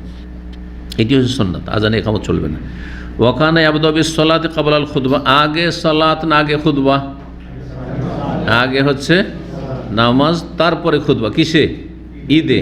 আর জুমাতে এর উল্টা, আগে খুতবা তারপরে সালাত নামাজ। ফায়ুসাল্লি রাকাতাইন, 2 রাকাত নামাজ পড়তেন। ইউকাব্বির ফিল উলা সাবআন মুতাওয়ালিয়া, প্রথম রাকাতে 7টি তাকবীর বলতেন মুতাওয়ালিয়া, একের পর এক, পরস্পর, তকবীরের পর তকবীর, বিনা ওই রকম বিরতিতে কি করে যেতেন? 7টি তকবীর পাঠ করতেন। 7টি তকবীর বলতেন। এই তকবীর কি তকবীরে তাহরিমা সহ 7টি, না তকবীরে তাহরিমা ছাড়া 7টি? শহর আমলটি সৌদি আরবে এসে দেখেছেন, এই জন্য সহ বললেন আপনারা, তাই না? কিন্তু হানাফি ঈদগাহে তো পড়েছেন সারা জীবন, আপনারা কি পড়েছেন? হ্যাঁ, কয় তকবীর? 3 3 6, আর একটা তকবীরে তাহরিমা, এই জন্য তাকবীরাতুল জানায়েজ বলে, জানাজার মতো 4 তকবীর আর কি, ওই তকবীরে তাহরিমা। এই হাদিসগুলি জয়ীফ, আর না হলে সাহাবায়ে কেরামদের কারো আমলের কথা বলা হয়েছে, বর্ণিত হয়েছে। কিন্তু সহিহ যে রিওয়ায়াত রয়েছে তা হচ্ছে প্রথম রাকাতে 7 তকবীর, আর দ্বিতীয় রাকাতে হচ্ছে 5 তকবীর। এখন প্রথম রাকাতে 7 তকবীর তকবীরে তাহরিমা সহ না সেটা বাদ দিয়ে, এই ব্যাপারে 2 মযহাবে 2টো মত হয়েছে। হাম্বলি মযহাব হচ্ছে, হ্যাঁ, এবং আহমদ বিন হাম্বল রাহিমাহুল্লাহর মযহাব হচ্ছে যে না, 7টি তকবীর তকবীর তাহরিমা সহ, আর সেটাই আমল রয়েছে আরব দেশে। কিন্তু ইমাম শাফি রাহিমাহুল্লাহর মযহাব হচ্ছে না, 7 তকবীর তকবীর তাহরিমা বাদ দিয়ে, 7 মানে কি তকবীর তাহরিমা তো আলাদাই, ওনার যুক্তি হচ্ছে তকবীর তাহরিমা আলাদা, সুতরাং তার কাছে ওই তকবীর ছাড়া 7। এই জন্য মালয়েশিয়া, ইন্দোনেশিয়া, কেরালা, শ্রীলঙ্কা, সাফি প্রধান দেশ যেগুলো, তারপরে আহলে হাদিসদের ওপর, ভারত, বাংলাদেশ, পাকিস্তানে আহলে হাদিসদের ওপর বেশিরভাগ শাফি ফিকহার প্রভাব ছিল, যার ফলে আহলে হাদিস ঈদগাহগুলিতেও ভারত বাংলাদেশে 7 তকবীরে তাহরিমা ছাড়া দেওয়া হয়। এই রহস্যটা জেনে নিলে ভালো হবে, না হলে গিয়ে দেখবি যে আরে সৌদি আরব তো 7 তকবীর টোটাল দেখলাম, আর এইখানে সেদিকে আবার আহলে হাদিস ঈদগাহে দেখি 8 তকবীর হয়ে যাচ্ছে। এটা হচ্ছে রহস্য, ইখতিলাফ এখানে রয়েছে, আল্লাহু আলাম। কিন্তু এটি বেশি সহি মনে হচ্ছে, কারণ এইরকম স্পষ্ট আসেনি যে তকবীরে তাহরিমা বাদ দিয়ে 7 তকবীরের কথা এসেছে। বাইনা কুল্লি তাকবীরাতাইনি সাকতাতুন ইয়াসিরা, প্রত্যেক 2 তকবীরের মাঝে একটু হালকা বিরতি হবে, কিন্তু সেখানে কোনো জিকির আজকার নেই। এই না যে কোনো জিকির আছে, দোয়া আছে, এমন কিছু নেই। আর বেশি লম্বা বিরতি নয়, আল্লাহু আকবার থেকেই গেলেন আপনি 20 সেকেন্ড 30 সেকেন্ড না, আল্লাহু আকবার আল্লাহু আকবার, এইভাবে আল্লাহু আকবার, এইরকম। ওয়ালাম ইউহফাজ আনহু যিকরুল মুআয়্যান বাইনা তাকবীরাত, এই তাকবীরগুলির মাঝখানে কোন নির্দিষ্ট জিকির নবী সাল্লাল্লাহু আলাইহি সাল্লাম থেকে সুরক্ষিত নয়, মানে প্রমাণিত নয়। ওয়ালাকিন যাকারা ইবনে মাসউদ, তবে প্রখ্যাত সাহাবী ইবনে মাসউদ রাদিয়াল্লাহু তাআলা আনহু উল্লেখ করেছে, আন্নাহু কালা, তিনি, তার মন্তব্য, ইয়াহমাদুল্লাহ, আল্লাহর প্রশংসা করবে, আলহামদুলিল্লাহ বলবে, ইসনি আলাইহি আল্লাহুম্মা লাকাল হামদ, হ্যাঁ, আলহামদুলিল্লাহ, এরকম কিছু করবে। ওয়ায়ুসাল্লি আলান নবী সাল্লাল্লাহু আলাইহি ওয়াসাল্লাম, সালাতু সালাম পেশ করবে, আল্লাহুম্মা সাল্লি আলা মুহাম্মদ, আল্লাহু বারিক আলা মুহাম্মদ, এরকম হয়তো বলবে। এই কথা বর্ণিত হচ্ছে। ওয়াকানা ইবনু উমর ইয়ারফা ইয়াদি মা কুল্লি তাকবীর। এখন আরেকটি মাসলা, যে এই যে তকবীরগুলি রয়েছে, প্রথম তকবীরে তাহরিমা তো রফা দেন সবাই করে, হানফি, শাফি, মালিক, হাম্বলি সবাই আল্লাহু আকবার, কিন্তু বাকিগুলি আল্লাহু আকবার নাকি উঠাইবেন? এই ক্ষেত্রে নবী সাল্লাল্লাহু আলাইহি ওয়াসাল্লাম থেকে হানা কোনো কিছু প্রমাণ নেই, তাকবীরের সময় রফা দান করতে হবে না এটাও নেই, আবার তিনি করেছেন অথবা করতে বলেছেন এমনও প্রমাণ নেই। তবে আব্দুল্লাহ বিন উমর রাদিয়াল্লাহু তাআলা আনহুমা, তিনি প্রত্যেক তাকবীরে রফুল এদেন করতেন, হাত উঠে আল্লাহু আকবার এটাই করতেন, যার ফলে এই আমলটি আরব দেশে রয়েছে। আর এই আমলটি আহলে হাদিস ঈদগাহগুলিতে রয়েছে, কারণ ইবনে উমর যখন আমল করেছেন, একজন সাহাবী আর সুন্নতের পাবন সাহাবী, তিনি নবী সাল্লাল্লাহু আলাইহি ওয়াসাল্লাম থেকে অবশ্যই এই শিক্ষা পেয়েছেন, তারপরেই করেছেন। জি। ওয়াকানা ইদা আতাম্মা তাকবীর, নবী সাল্লাল্লাহু আলাইহি ওয়াসাল্লাম যখন তকবীর সম্পূর্ণ হতো, তকবীর শেষ হয়ে গেল, 7টি তকবীর দেওয়া, তখন কি করতেন? আখাযা ফিল কিরাত, তখন তেলাওয়াত শুরু করে দিতেন, তেলাওয়াত শুরু করে দিতেন সূরা ফাতিহা। ফাকারা ফিল উলা আল ফাতিহা, প্রথম রাকাতে সূরা ফাতিহা পড়লেন, কারণ সূরা ফাতিহা ছাড়া সালাত হয় না। সুম্মা কাফ, দুটো তরিকা আছে অতিরিক্ত সূরার ক্ষেত্রে, হয় প্রথম রাকাতে সূরা কাফ আর দ্বিতীয় রাকাতে সূরা ইকতারাবাতিস সাআ ওয়ানশাক্কাল কামার, সূরা কামার, সূরা কামার। সূরা কাফ 26 পারাতে রয়েছে আর সূরা কামার 27 পারাতে রয়েছে। এই দুটো সূরা তাহলে লম্বা সূরা। এই হাদিস সহিহ মুসলিম 891, নাসাইতে রয়েছে, তিরমিজিতে রয়েছে, মুয়াত্তা মালিকে রয়েছে, আবু দাউদে রয়েছে, আবু ওয়াকিদ লাইসি রাদিয়াল্লাহু তাআলা আনহু থেকে। আর আরেকটি সুন্নাত যেটার উপর আজকাল আমল আছে, কারণ এত লম্বা সূরা পড়লে মুসল্লিও পালিয়ে যাবে, হ্যাঁ, না হয় বিরক্ত হবে, কমপক্ষে মানতেই চাইবেন না, অধৈর্য।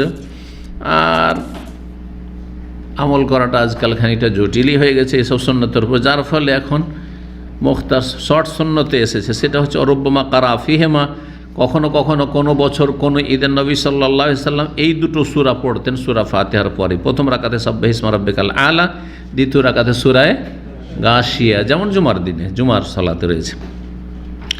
এই হাদিস রয়েছে সহিহ মুসলিমে 878, ওইটি ছিল 891 সূরা কাফ আর সূরা কামার পড়ার, আর এটি হচ্ছে 878। নাসাইতে রয়েছে, তিরমিজিতে 533, আবু দাউদ রয়েছে, নোমান বিন বশীর রাদিয়াল্লাহু তাআলা আনহু থেকে বর্ণিত, রাদিয়াল্লাহু তাআলা আনহুমা থেকে, বাবাটা দুজনে সাহাবী।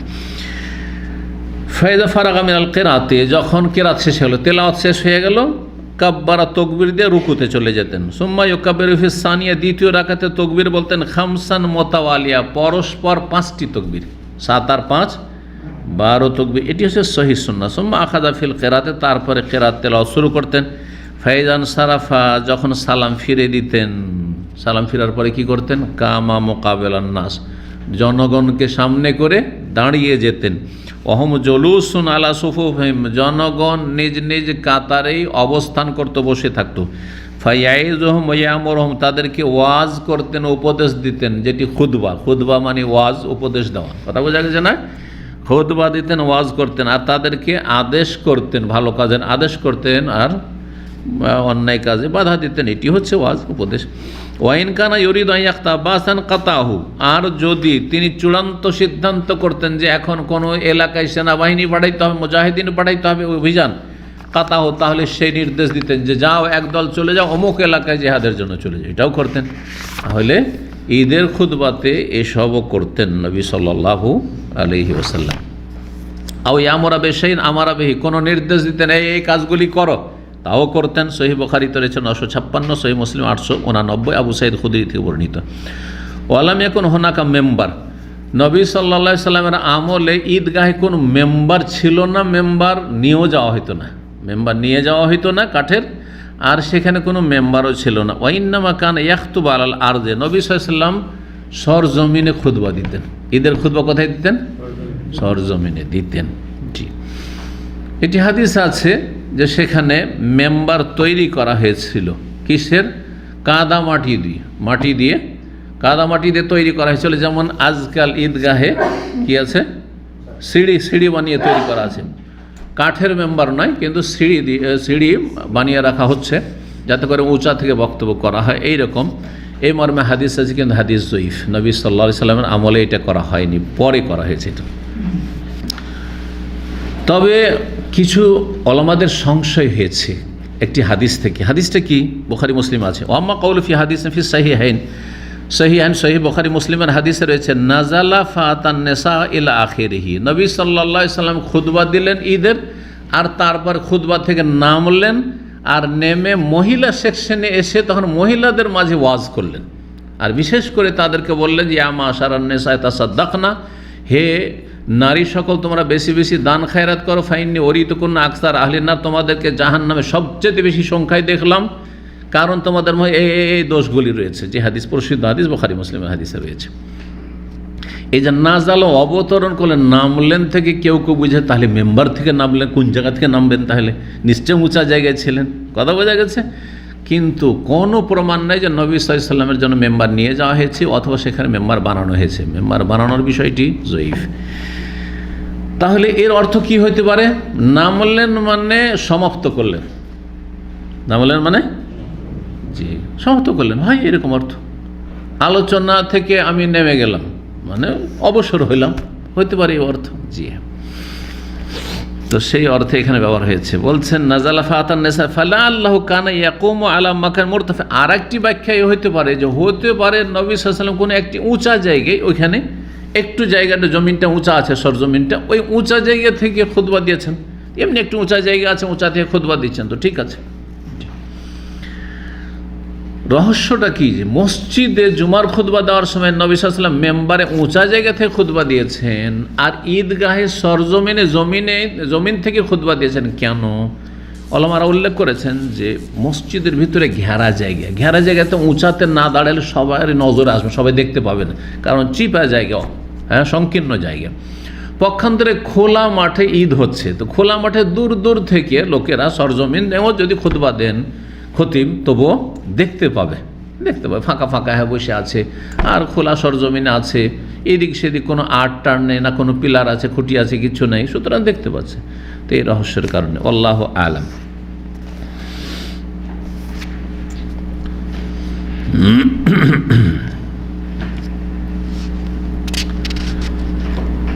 মদিনার মেম্বার মানে মদিনায় এক সময় ওমাইয়া আমলে মসজিদ নববী থেকে মেম্বার নিয়ে যাওয়া হয়েছে, বা মেম্বার তৈরিও করা হয়েছে। সেখানে এটা করা হয়েছে যে মেম্বার নিয়ে যাওয়ার বিষয়টি মারওয়ান যখন ওমাইয়া বংশের গভর্নর ছিলেন মদিনার, মারওয়ান ইবনুল হাকাম ইবনে আবিল আস, তখন করা হয়েছে। আর অনেক সাহাবায়ে কেরামগণ তখন আপত্তি করেছেন যে এটা সুন্নতের খেলাফ। বলছে আম্বা মেম্বারুল মদিনা, মদিনার যে মেম্বারের কথা রয়েছে, ফাওয়ালু মান আখরাজাহু মারওয়ানুল হাকাম, প্রথম বের করে নিয়ে গেছেন মসজিদ নববী থেকে, কাঠের মেম্বার নিয়ে যেতে হবে কোথায়? ঈদগাহে নিয়ে চলো, এটা মারওয়ান বিন হাকাম এই শাসক গভর্নর করেছিলেন। ফামুনকির আলাইহি, তার ওপর প্রতিবাদ করা হয়েছিল, আপত্তি করা হয়েছিল। সাহাবায়ে কেরামগণ হক কথা বলেছিলেন যে আপনি সুন্নতের খেলাফ কাজ করছেন, কারণ মারওয়ান হচ্ছে তাবেঈ, আর সাহাবীরা তার চাইতে বিশিষ্ট, কিন্তু যেহেতু নেতৃত্ব তাদের বংশের কাছে, ওমাইয়া বংশের কাছে, তো বংশীয় পরম্পরায় সে মদিনার সে শাসক। ওয়াম্বা মেম্বারুল লাবেন অত্তিন, তাহলে মেম্বার নিয়ে যাওয়া, কাঠের মেম্বার মসজিদ থেকে উঠিয়ে নিয়ে যাওয়া ঈদগাহে, এটি হচ্ছে মারওয়ানি বেদাত, সোজা কথা, এটি সুন্নত নয়। বাকি কথা হলো যে কাদা মাটি দিয়ে তৈরি করা, ধরে কাঁচা ইঁট দিয়ে অথবা পাকা ইঁট দিয়ে কোনো একটু উঁচা করে একটা ঈদের স্টেজের মতো একটা উঁচা জায়গা তৈরি করা, মেম্বার তৈরি করা। ফাউয়ালু মান বানাহু কাসির ইবনু সালত ফি ইমারাত মারওয়ান আল মাদিনা, মদিনায় যখন মারওয়ান গভর্নর ছিল সেই সময় কাসির বিন সালত নামক তাবেঈ বানিয়েছিলেন। কেন উনি বানালেন? আরও তো অনেকে ছিলেন, উনি কেন বানালেন? তো বলা হয়েছে যে ঈদগাহের পাশে তার বাড়ি ছিল, যেহেতু প্রতিবেশী ঈদগাহের, তো যে প্রতিবেশী থাকে সেই না দেখাশোনা বেশি করে, তত্ত্বাবধানে থাকে বা দেখাশোনা করে সে, তো সেই জন্য সে মনে করলো যে উঁচা একটু করে দিই, তাহলে সুবিধা হবে, সবাই দেখতে পাবে, আর খুতবাটা বা এর যে ঈদের খুতবাটা উঁচা জায়গা থেকে। কাসির ইবনে সালত নামক ব্যক্তি এই কাজটি করেছিলেন, যেই বিষয়টি এসেছে। এই কাসির ইবনে সালত বলছেন তাবেঈন কবির, তিনি তাবেঈ ছিলেন। নবী সাল্লাল্লাহু আলাইহি ওয়াসাল্লাম আমলেই তার জন্ম হয়, আর কিন্তু নবী সাল্লাল্লাহু আলাইহি ওয়াসাল্লামের সাথে তার দেখা হয়নি, তিনি সাহাবী নন। জি,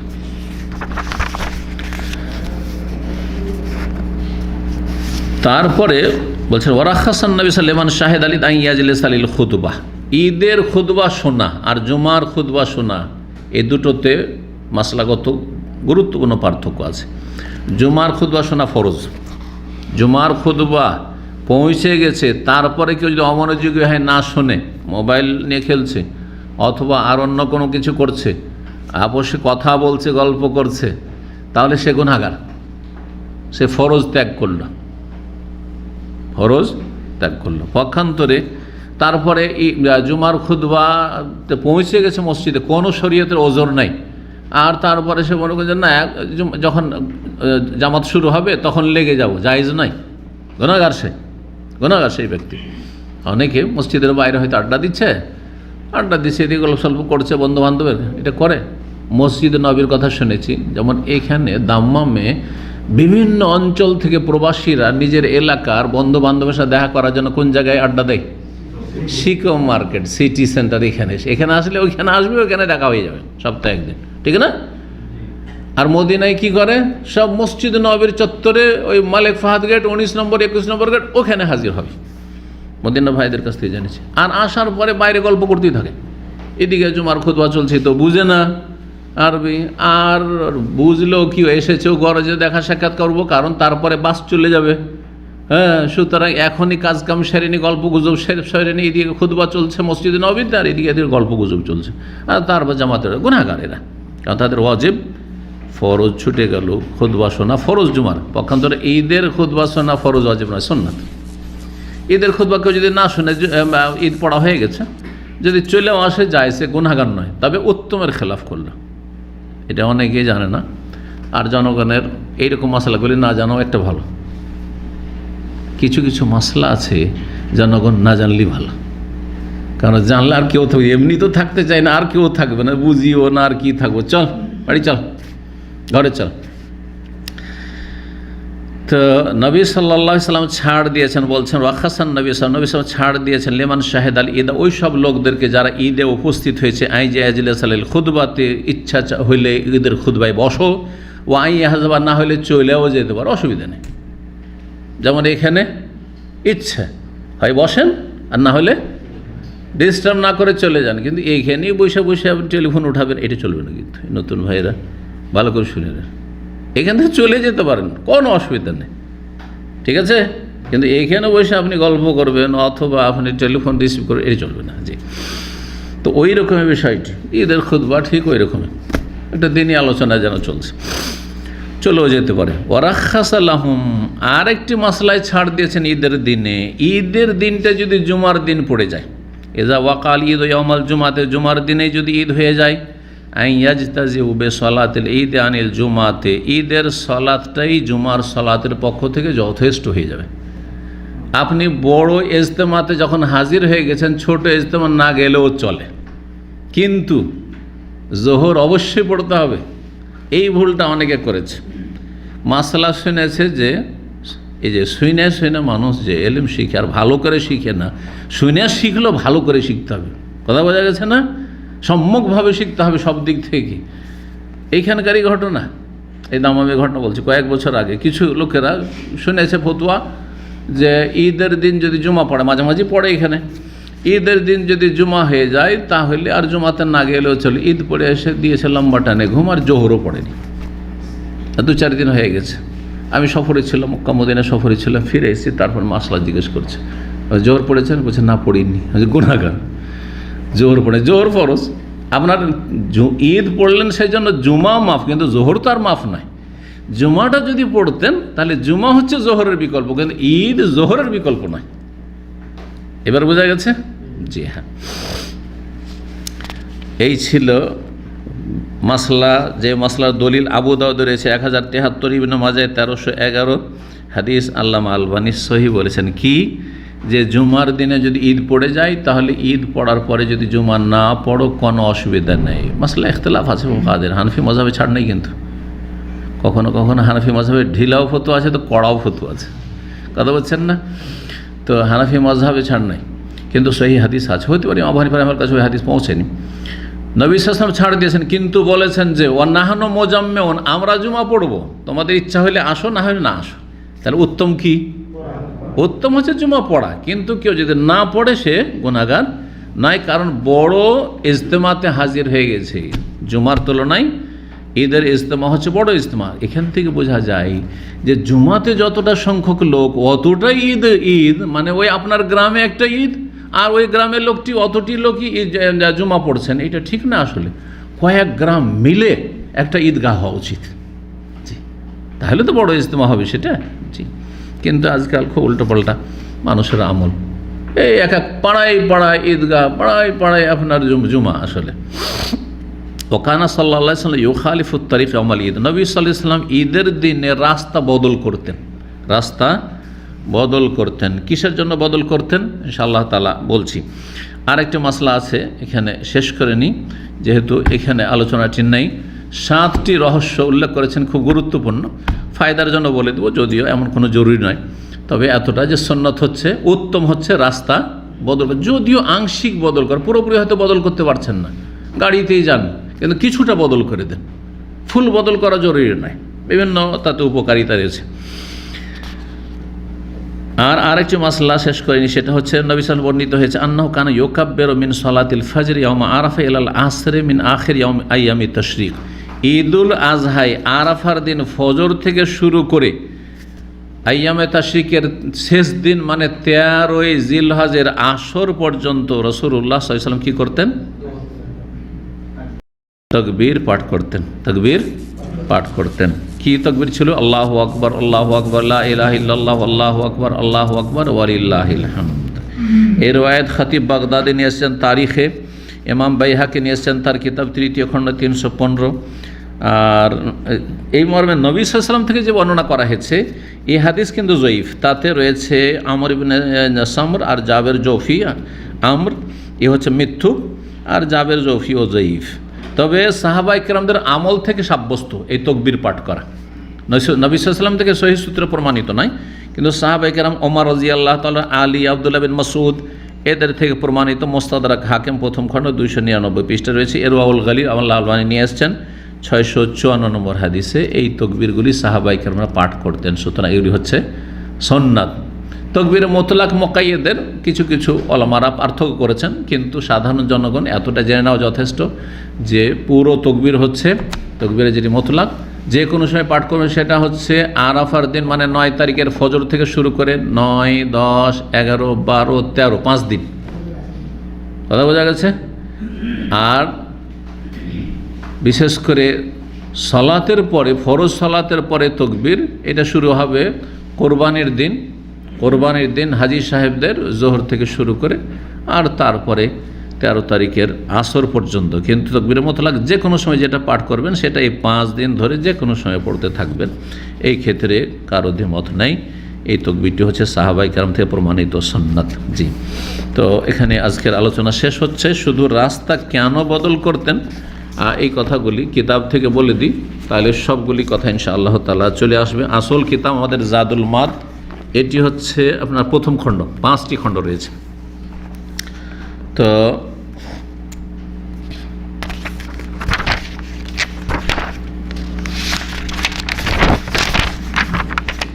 রাস্তা কেন বদল করতেন এই মর্মে একটি রহস্য বর্ণনা করা হয়েছে যে যখন রাস্তা বদল করবেন তাহলে 2 রাস্তার লোকদের সাথে সালাম দেওয়া হয়ে যাবে। ঈদের দিন, খুশির দিনে সালাম বিনিময় হয়ে গেল। আর সালাম দিলে মানুষের মহব্বত সম্প্রীতি বাড়ে। মনোমালিন্যতা যদি থাকে কোনো রকমের, তাহলে সেটা দূর হয়ে যাবে। ঈদের দিন, খুশির দিন, এই দিনে মানুষের যদি মনে কিছু থাকে তারপরেও একটু যদি তার সাথে ভালোভাবে মিলেন তাহলে অন্তরটা সাফ পরিষ্কার হয়ে যাবে। এই রহস্য। 2 নম্বর হচ্ছে যাতে করে নবী সাল্লাল্লাহু আলাইহি সাল্লামের বরকতটি 2 এলাকার লোকই পায়। বিশেষ করে বিশিষ্ট মানুষ যারা আলেম, অনেকে আলেমদের সাথে দেখা সাক্ষাৎ করতে চায়, কারণ ভালোবাসে। আমাদের সমাজে, যে কোনো সমাজে আলেমদেরকে মানুষ ভালোবাসে, মুসলিমের ভালোবাসে। এই রাস্তা দিয়ে গেল, ওই রাস্তায় তো সবার সাথে দেখা সাক্ষাৎ হয়ে গেল, আলেমদের সাথে সালাম দেওয়ার সুযোগ পেল। আচ্ছা, পয়সাওয়ালা যদি হয় ওর একটা ফায়দা আছে। পয়সাওয়ালা এদিক দিয়ে গেল, কিছু দান খায়রাত করলো, ওই দিক দিয়ে ফিরলো, ওইদিকে কিছু দান খায়রাত করলো, গরিব মিসকিনকে, এটাও ফায়দা হইল। জি, তো এই জন্য 3 নম্বর রহস্য বর্ণনা করেছেন। এক তো বরকতের কথা, যে 2 রাস্তায় বরকত হাসিল হয়। নবী সাল্লাল্লাহু আলাইহি ওয়াসাল্লাম বরকত, আমাদের বরকত না, তবে এলমের বরকত অবশ্যই আছে। অনেকে মাসলা পেয়ে গেল হাতের নাগালে। অনেকে কিন্তু ইসলামী সেন্টার আসবে না, কিন্তু রাস্তা পেয়ে গেছে, আসসালামু আলাইকুম শেখ, একটা মশলা আছে, তোমার সেন্টারে আসবে, না না না না একটু একটু একটু সিগন্যাল গায়ে ধরিনি। কথা বুঝতে পারছেন? সুবিধাবাদী কিছু লোক আছে। 3 নম্বর লিয়াকজি হাজাতা মাল্লাহু হাজা মিনহুমা, 2 রাস্তা দিয়ে আসা যাওয়া করতেন। এক রাস্তায় গেলেন, এক রাস্তায় আসতেন, এই জন্য যাতে করে যার যে প্রয়োজন আছে প্রয়োজনটা পুরা করতে পারে। প্রয়োজন শুধু পয়সার নয়, পয়সা ছাড়াও মানুষের আর্থিক ছাড়াও মানুষকে পরামর্শ দেওয়া, একটা পরামর্শ চাই, একটু কোনো রকমের সহযোগিতা, ধরেন একটু সাপোর্ট চাই ইত্যাদি। টেনশনে আছে, একটু নসিহত চাই, উপদেশ চাই, হতে পারে। জি। 4 নম্বর হচ্ছে যাতে করে প্রত্যেক অলিতে গলিতে ইসলামের বিজয় প্রকাশ পায়। যখন এই দিক দিয়ে যাচ্ছে, ওই দিক দিয়ে আসছে, তো কাফের মোনাফিক যারা আছে তারা, আরে মুসলিমদের তো সংখ্যা যথেষ্ট রে, ওই দিক চারিদিকে মুসলিম ঈদের দিনে, তাই না? তো এটা একটা ফায়দা। জি, ইসলামের এই প্রকাশ্য সাইয়েরা, প্রকাশ্য নিদর্শন, ইবাদত বন্দেগী, যে ঈদের সালাত প্রকাশ্য সব জানতে পারবে। আর লুকিয়ে গলি দিয়ে গেলেন আর চলে এলেন, মানুষ জানতে পারলো না, অন্য অন্য এলাকার লোকরা হয়তো। 5 নম্বর হচ্ছে যাতে করে যারা মোনাফেক কাফের ইসলামের দুশ্মন, ইসলাম যে শক্তিশালী মুসলিমরা শক্তিশালী, এটা যাতে তাদের সামনে ফুটে উঠে, তাদের সামনে ফুটে উঠে। জি, আগেরটি ছিল ইসলামের নিদর্শন যাতে করে প্রকাশ পায় যে ঈদ হচ্ছে, সবাই জানুক। আর 5 নম্বর হচ্ছে যাতে করে কাফের মোনাফেক ইসলাম বিদ্বেষী যারা ঘরের দুশ্মন বাইরের দুশ্মন তাদের সামনে ইসলাম শক্তিশালী মুসলিমরা শক্তিশালী, এটাও ফুটে উঠে। জি, 6 নম্বর হচ্ছে যাতে করে আপনার জন্য যে আপনি এক রাস্তা দিয়ে গেলেন আর এক রাস্তা দিয়ে আসলেন, এই সমস্ত জায়গাগুলি আপনার জন্য সাক্ষী হয়। একই রাস্তা দিয়ে গেলেন আর আসলেন, তাহলে ওই জায়গাগুলি শুধু সাক্ষী থাকলো কিয়ামতের দিনে, হ্যাঁ, যে এই লোক ঈদ পড়তে এসছে আমার ওপর দিয়ে। কিন্তু যখন এক রাস্তা দিয়ে গেলে আল্লাহ এখান দিয়ে হেঁটে গেছে, ওই রাস্তা বলতে ওই রাস্তার জমিন বলছে, মাটি বলছে আল্লাহ আমার এলাকা দিয়ে ফিরে এসছে, ঈদ পড়ে এসছে, সাক্ষী। আর সব কিছু সাক্ষী দেবে, পক্ষে না হয় বিপক্ষে সাক্ষী দেবে। যারা গুনাহ করে পাপ করে কোনো জমিন তাদের বিরুদ্ধে সাক্ষী দেবে। আর আপনারা এখানে এলেম শিখছেন, আপনার পক্ষে সাক্ষী দেবে, এটা সবসময় মনে রাখতে হবে। জি, তো এই 6টি বিষয় 7 নম্বর বলেছেন সেটি সবচেয়ে ভালো, অহওয়াল আসা ইবনুল কাইয়িম রাহিমাহুল্লাহ বলছেন, সেটা হচ্ছে সবগুলি ফায়দা, শুধু একটা গরজে নয়, বরং বহুমুখী গরজ নিয়ে নবী সাল্লাল্লাহু আলাইহি ওয়াসাল্লাম কী করতেন, খালাফাত তারিক সহিহ বুখারীতে রয়েছে যে রাস্তা বদল করতেন, এক রাস্তা দিয়ে যেতেন আর এক রাস্তা দিয়ে ফিরতেন। তারপরও কাজটি ফরজ নয়, সুন্নাত মুস্তাহাব। আল্লাহ রাব্বুল আলামিন যেন আমলের তৌফিক দান করেন এবং আল্লাহ রাব্বুল আমাদের গুনাহ খাতা মাফ করেন। ওয়া সাল্লাল্লাহু সাল্লাম আলা নবিয়িনা মুহাম্মদ ওয়া আলা আলিহি ওয়া সাহবিহি আজমাইন।